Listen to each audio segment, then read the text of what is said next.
Life in a world that keeps changing. Think that it's progress you're making. Copy and paste pretty faces all the time. Pictures so perfect we play. Hello everyone, welcome to Anointed Lady TV, the home of news and politics. If it is your first time in this channel, you are highly welcome. Thank you so much for stopping by. And if you like what we do on this channel, hit on the subscribe button, also put on the notification bell so you'll be notified by YouTube anytime we drop a new video. And if you are returning subscribers, thank you very much for always coming back to watch our videos. On this platform, we drop videos every day and we react to every video that come our way. And on this very video, I will be watching with you. And after watching, let's go to the comment section and drop our opinion constructively. Like our videos and also share our videos if possible. See you next time in my next. Let's go straight into it now. Though the cost of governance that is incurred by the government in the course of providing goods and services to the citizenry, the statistics on its effects on the national economy and the Human Development Index are humongous and unsustainable. Now, according to Statista.com, the percentage of the GDP that our political leaders spend on running government rose from 12.82% in 2018 to 12.52 in 2019. It slowed down in 2012 but escalated to 13.34% in 2021. Now we went ahead to 14.27% in 2022 and is currently estimated to be at 14.24%. Now, how critical is it for the government, both at the federal and state levels, to address the issues of high cost of governance as part of a comprehensive solution to the fiscal crisis, especially now that we're dealing with a fuel subsidy, floating of the naira, and more Nigerians going into poverty, into multi-dimensional poverty? Mr. Shomi. Thank you very much. You have laid the foundation very, very well. You see, sometimes you have to ask, what exactly stimulates growth in a nation? Aside all of the things you are calling policy, because Nigeria has never been, unable to produce policy, there is also a very critical component that we're leaving behind, which is the attitude, the candor, and the general feel about the leadership of the country relative to the people in the country. If you say we can no longer provide subsidy for petroleum product which touches everybody, and you say you don't have the ability to stem those who are abusing the process, and you tell the Nigerian citizens they have to deal with inflation and all of that, suggesting that truly we don't have money, and you now need to do a whole lot more to remanage and recalibrate the economy, you will expect that any leader will know that he has to show the ability to reduce waste from where he stands. And it starts with the size of the government. You cannot come at this particular time and give us the kinds of numbers you are giving us. We are still expecting 3 more to join because Kaduna doesn't have just yet. So let's just say you're going to have 48 ministers. When you are under our circumstance, you will ask that, really, what is the value of this concept of Minister of State and line ministry? Then you would then say, if the federal government is behaving this way, how does it encourage the states to do otherwise? And I think it has to do with the fact that we have not accepted that picking of ministers is not patronage for politicians or those who have supported you in public office. There was a time when that type of behavior could be tolerated. This is such a time. You can clearly tell that everybody in the country is struggling.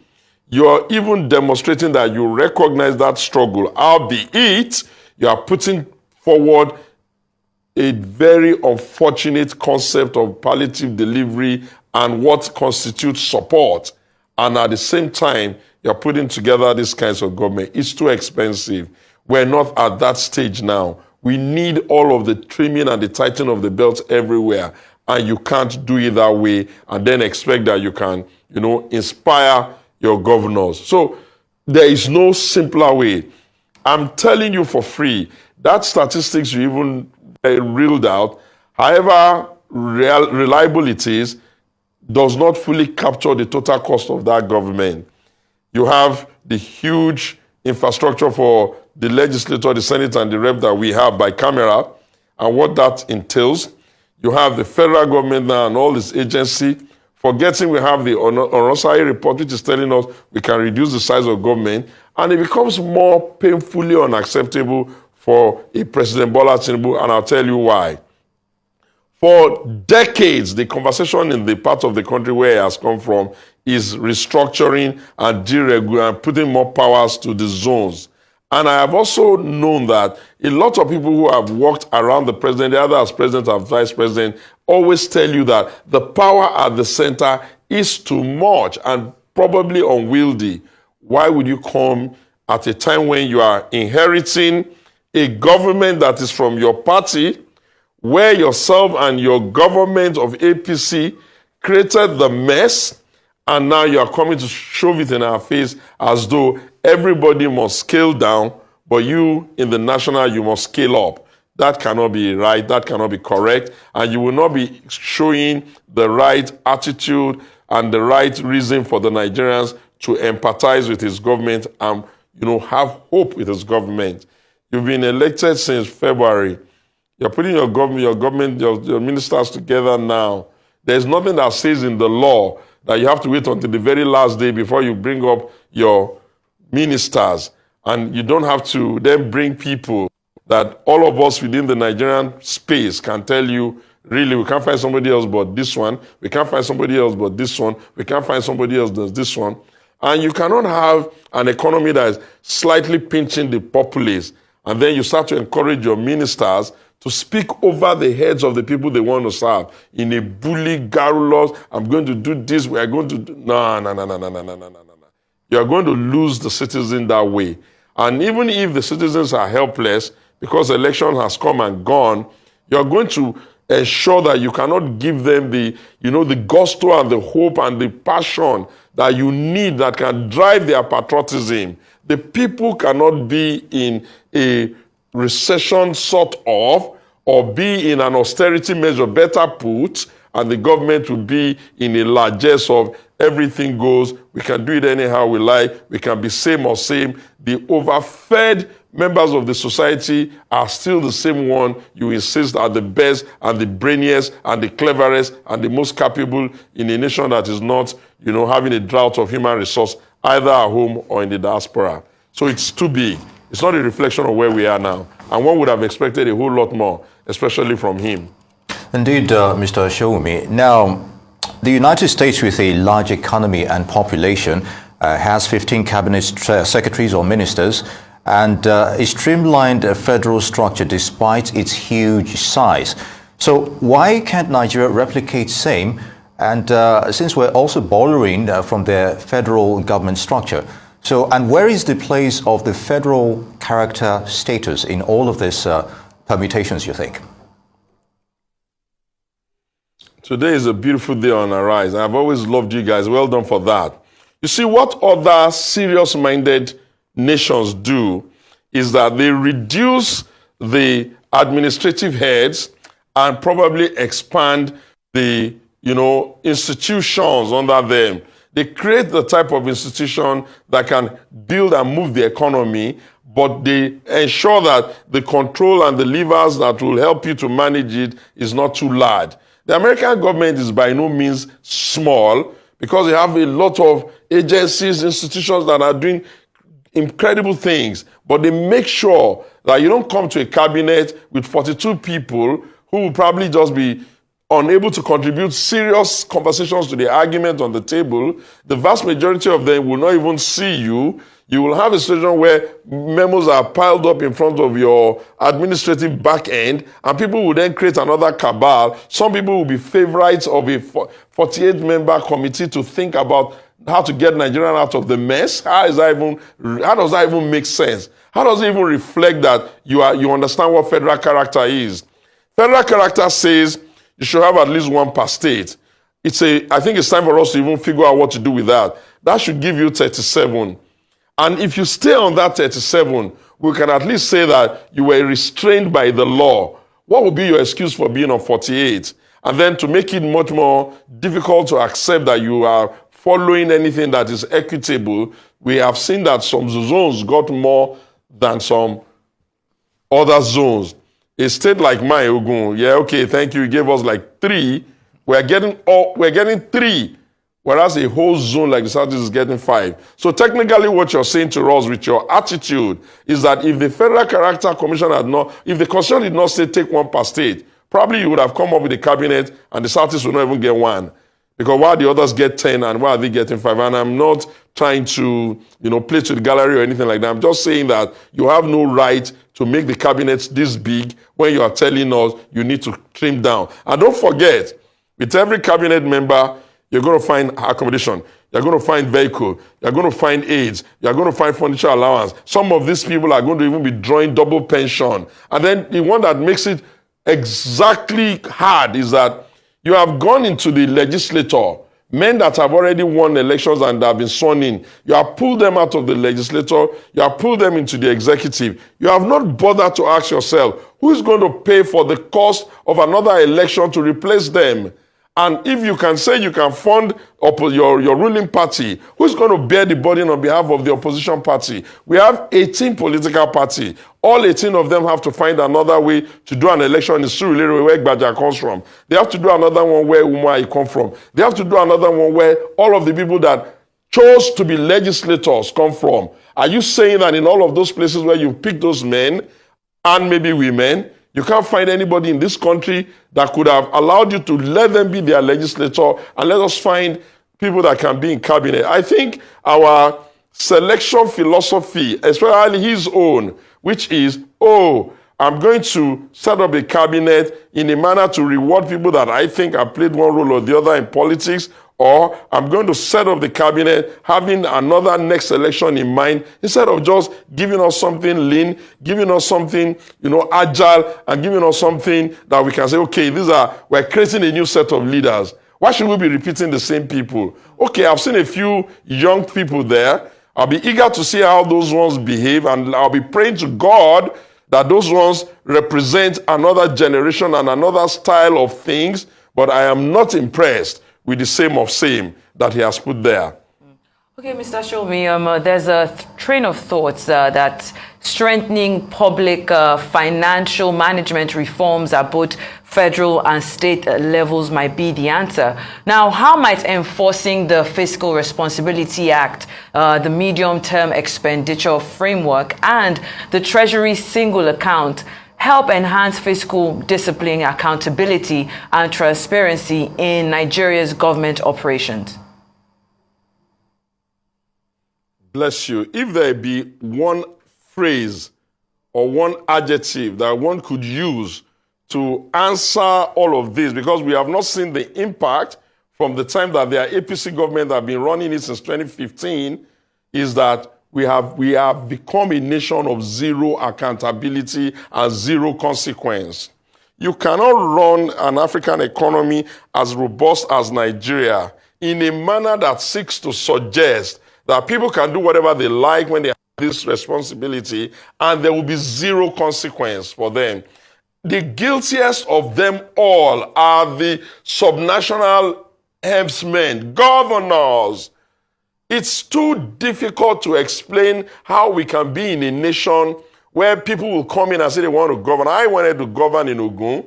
Of course, I think we won that election, that are able to, and PDP won that election, but that's talk for another day. I can't imagine how we are going to be a people who every governor is trying to say he can afford a private jet only because he's governed here. I can't imagine how we are pretending as if we can't track what is happening with these guys with our money. I can't imagine how we're not saying to ourselves that these guys are not running local government in an autonomous manner, as if we don't know that you can only grow an economy from the base of the economy. I can't accept that we are going to continue doing the same of same and expect another result. So you can create all the laws you want. You can create all the protocols you want and all of those ones you've listed. If we do not have a desire to ensure that there are consequences, we're just going to be dancing around in circles. Take what is happening to us in the financial and the forex sector. How do you come to the public space and tell us that between the times you've come in May 29 till date, it's only one individual, the governor of central bank, that you can hold till date? Is that supposed to suggest that since you've had him in, since you've been looking at the books, you have not been able to see the people that did the arbitrage, you've not been able to see people that abused the forex process?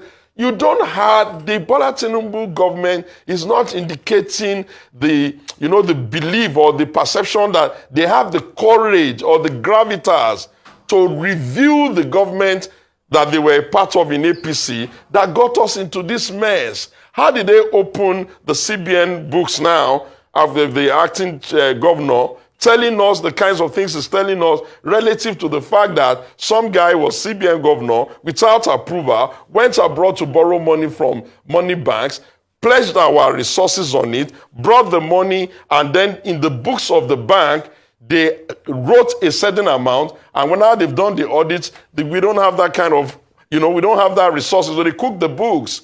And you have been here, it's almost 100 days, and you've not been able to, rein people in. You've not been able to call people and ask for accountability. How do you tell the Nigerian people that, okay, the government of Nigeria cannot pay subsidy anymore? Granted. And you cannot tell us who are those that abuse the subsidy regime. I'm not sure it's you and I that, did all of that. And you can't do these things without a paper trail or a money trail. So any nation that is in a dire strait like we are in, who needs to grow its economy and expand it, cannot come to this space and be talking about taxation, without telling us what the consequence. Another one I want to add very quickly. How do you come into this country and you don't wonder that, how come all our banks have been posting profits consistently for the past 10 years? The real sector is not growing, and the banks are posting profit, and you don't think, as a new headsman, you need to start asking them, gentlemen, I'm curious to know what you are investing in, that you're doing so well, whereas the real sector of the economy is slacking. We can go on and on. Everything is not because you are angry with them or you are not in their party or another. We are all Nigerians, and we are partners in trying to make sure that this country works. You have not brought anything to the table to the poor. And you can't be talking to a nation like Nigeria with our human resource that your concept of palliative is doling out rice. Okay, when you finish eating this bunch of bags of rice, that maybe one village will get one bag, what next? Are you going to be sending them rice every week, every day? How long? And why are you even using rice as the signpost? Are we buying them in Nigeria? Do we own them? Do we manufacture them? Why are you not doing what you can call like a food basket or a food idea of what a Nigerian should deal with now? And why are you not making sure that those things are things that we ourselves are growing, so that even if you are putting in that money, you can be sure that it's going to help our agriculture? What's going on with us here? So it's as if one is beginning to think that, hey, these guys were saying they wanted this, they wanted that. They want to remove palliative, they want to remove subsidy and all that. Were they not thinking of the knock-on effect? What was their plan on that? You have done the R&E window. Do you even have enough forex to be able to ensure that you can get that stability? Your NNPC has gone to borrow $3 billion. How long can that even really last us? Now you're coming up with another concept that you're going to float dollar in the Nigerian bourse and the stock exchange. I like the fancy talk, but when you start to put $5 billion in the hands of subnational governors in a wholesale manner without recognizing that you cannot do palliative to the poor from the federal other than by retail. When you start to say your social register from the last time is so bad, it has to be discarded. Don't you think that already means you have to ask a question? What happened with all of the money we bled in that direction? Why is the social register not working? Why can't we clean it up and keep it on? When you now begin, so I use an axiom by saying you are sending the cat, by that I mean governors, with the fish, by that I mean the money, to go and give it to the rat, by that I mean with the people, as if you think the rat can ask the cat what happened to the fish. And you're not even thinking about the possibility, the potential possibility that a sizable amount of that your wholesale money can find itself again to the black market, putting more pressure on the naira. No, this is not how to run the country, please. It's like they are doing voodoo economics, trying and narrow jack knee. It's confusing, really. It's confusing. Let's hope that now that they have a cabinet, that they can quickly get to serious business and we can see the direction. Ladies and gentlemen, good day, my brothers and sisters, my mommies and my daddies over there. Is your sister again, your doctor, your friend, your girl, Anointed Lady TV. Please, if today is your first time of coming across my YouTube channel, please do subscribe for me. Subscribe and turn on the notification bell. So each time I upload any video, you will be notified. So in this my channel, I will be bringing up many things to you in which you will benefit from it. I do talk show, I do news, anything you want to talk about, I am into it. Please subscribe and turn on the notification bell. So each time I upload any video or each time I'm on live on YouTube, you will be notified. Thank you very much for always being there for me. Please do subscribe for me, and as you do so, God will richly bless you and meet your heart desire. Thank you very much. I love you all. Ladies and gentlemen, good day, my brothers and sisters, my mommies and my daddies over there. Is your sister again, your doctor, your friend, your girl, Anointed Lady TV. Please, if today is your first time of coming across my YouTube channel, please do subscribe for me. Subscribe and turn on the notification bell. So each time I upload any video, you will be notified. So in this my channel, I will be bringing up many things to you in which you will benefit from it. I do talk show, I do news, anything you want to talk about, I am into it. Please subscribe and turn on the notification bell. So each time I upload any video or each time I'm on live on YouTube, you will be notified. Thank you very much for always being there for me. Please do subscribe for me, and as you do so, God will richly bless you and meet your heart desire. Thank you very much. I love you all. Ladies and gentlemen, good day, my brothers and sisters, my mommies and my daddies over there. Is your sister again, your doctor, your friend, your girl, Anointed Lady TV. Please, if today is your first time of coming across my YouTube channel, please do subscribe for me. Subscribe and turn on the notification bell. So each time I upload any video, you will be notified. So in this my channel, I will be bringing up many things to you in which you will benefit from it. I do talk show, I do news, anything you want to talk about, I am into it. Please subscribe and turn on the notification bell. So each time I upload any video or each time I'm on live on YouTube, you will be notified. Thank you very much for always being there for me. Please do subscribe for me, and as you do so, God will richly bless you and meet your heart desire. Thank you very much. I love you all. Ladies and gentlemen, good day, my brothers and sisters, my mommies and my daddies over there. Is your sister again, your doctor, your friend, your girl, Anointed Lady TV. Please, if today is your first time of coming across my YouTube channel, please do subscribe for me. Subscribe and turn on the notification bell. So each time I upload any video, you will be notified. So in this my channel, I will be bringing up many things to you in which you will benefit from it. I do talk show, I do news, anything you want to talk about, I am into it. Please subscribe and turn on the notification bell. So each time I upload any video or each time I'm on live on YouTube, you will be notified. Thank you very much for always being there for me. Please do subscribe for me, and as you do so, God will richly bless you and meet your heart desire. Thank you very much. I love you all.